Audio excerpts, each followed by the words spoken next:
Madam President, Mr. Chairman of the Arctic Circle Assembly, Madam former Prime Minister, Excellencies, ladies and gentlemen. It's a great honor for me to be here.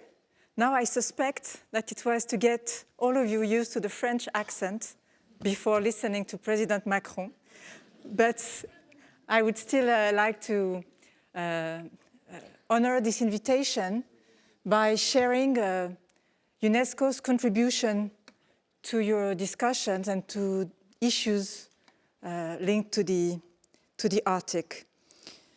Across all our protected areas, and very often UNESCO is well known for its World Heritage Sites, but you will see that we are not only about that, but across all our sites, we can see from the Laponian area World Heritage Site in Sweden to the glaciers in Norway, we can see this undeniable truth that climate disruption is affecting the whole planet, but gaining ground faster in the poles. And this is not a local issue. So for us, for UNESCO, with its 194 member states, since the very welcome return of the United States to our organization last year. So our 194 member states, it concerns all of them, it concerns all of us. Our approach, I believe, offers perspectives for lasting sustainable development in the Arctic by leveraging all the fields of our mandate, which is about the sciences, education, culture, and information. We can develop solutions that go beyond the technical and normative domain.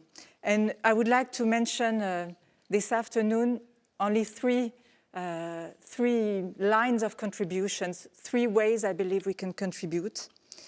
The first is through our scientific mandate, a better understanding, better knowledge.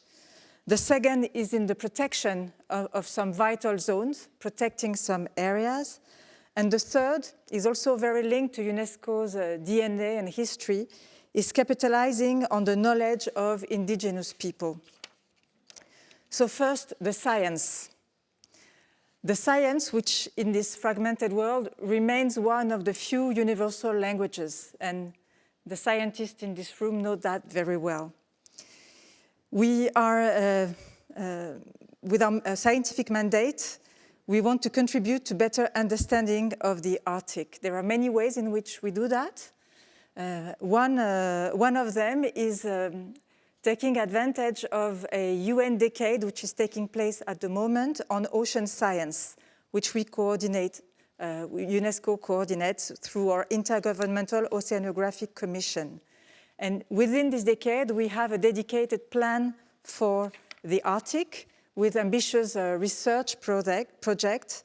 And to date, we have over 30 ambitious projects that have been launched on issues ranging from oceanographic conditions to biodiversity in the Arctic. I'll give you 1 or 2 examples. We're, for instance, studying the impacts of contaminants on Arctic seabirds at different stages in their life cycles. And as the Arctic becomes also a place of global pollution, pollutants are accumulating in birds population like eiders or skuas with very largely unknown outcomes.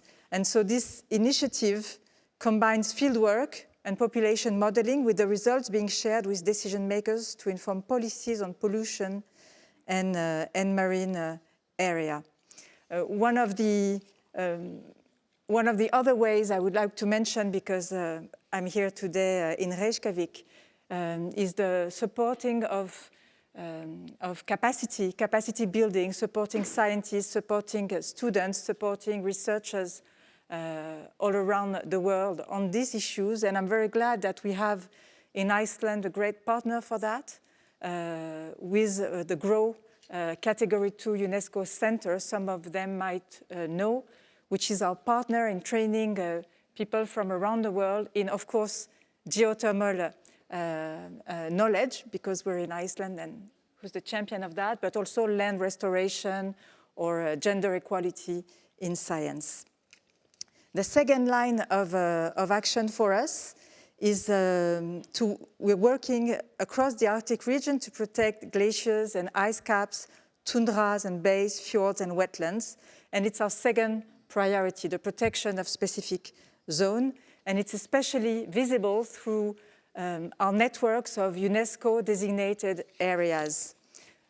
The World Heritage Sites that many of you know, but also the biosphere reserves, a fantastic network which combines protection of nature, but also sustainable activity, green jobs, to find this balance that the Minister of Foreign Affairs of Greenland was mentioning. And the third is the geoparks.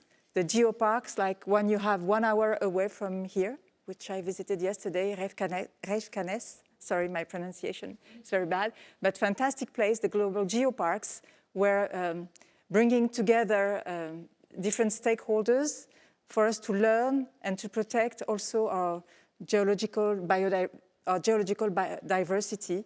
And like in this place where you have municipalities, businesses, universities working together to protect this very specific place. And in the Arctic, we have 6 UNESCO World Heritage Sites, 4 UNESCO biosphere reserves, and 4 geoparks in the sub-Arctic, like Reykjanes that I just mentioned. And together, these sites cover 100,000 square kilometers, an area equivalent to the size of Iceland. And we hope to continue, and I think it's important, it's also a call, we hope to continue to expand this network of protected areas. Again, the protected areas that are not becoming untouchable, that are protected and at the same time organized for sustainable activity. And I'm very glad that Iceland has a candidacy underway for the first biosphere reserve in Iceland.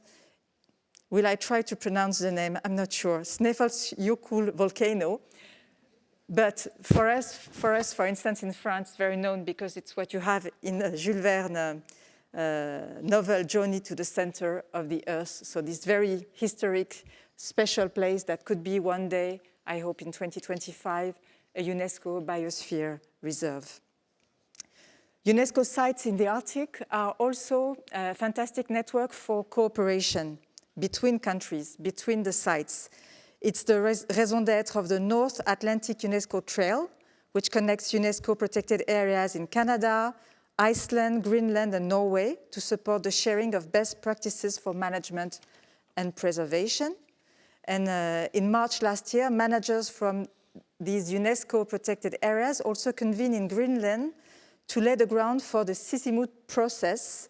It's an initiative that we support at UNESCO that connects these Nordic sites as incubators for biodiversity conservation, climate action, and sustainable growth, using scientific, local, and traditional knowledge to drive the ecological transition we need.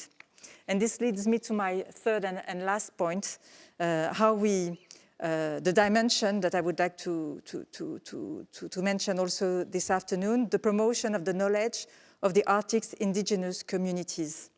Many of our initiatives in the Arctic integrate local and indigenous knowledge to ensure that the voices of those who know the land best are heard.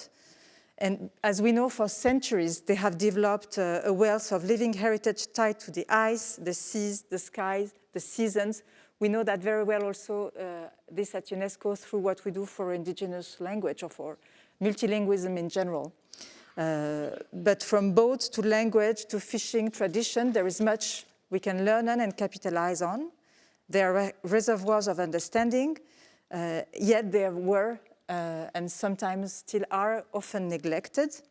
So our initiative promote and preserve this knowledge and integrate it fully in the production of contemporary science.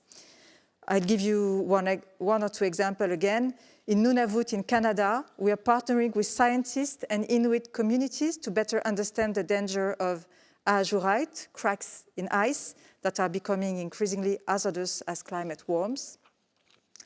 Or I would mention the Siku Initiative on sea ice knowledge and use, in which we support indigenous communities in Alaska, Madam Senator, by compiling their observation of local weather, sea ice conditions, as well as their effects on marine mammals. And these data are then put and shared on an innovative web platform, which not only provides access to information, but also puts local communities in charge of deciding how to best share it.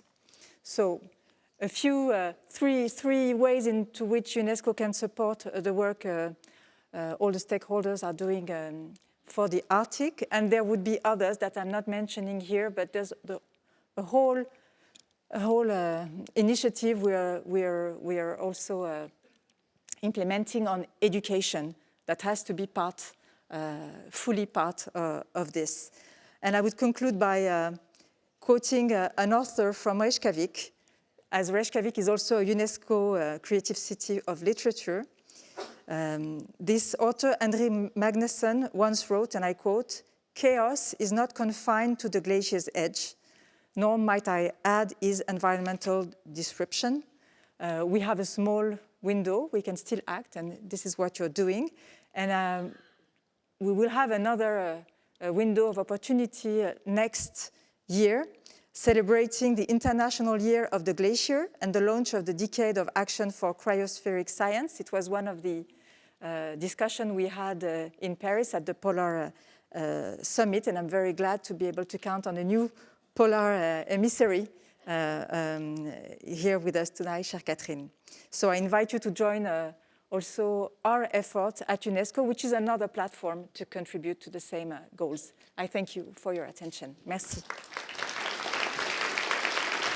Thank you very much.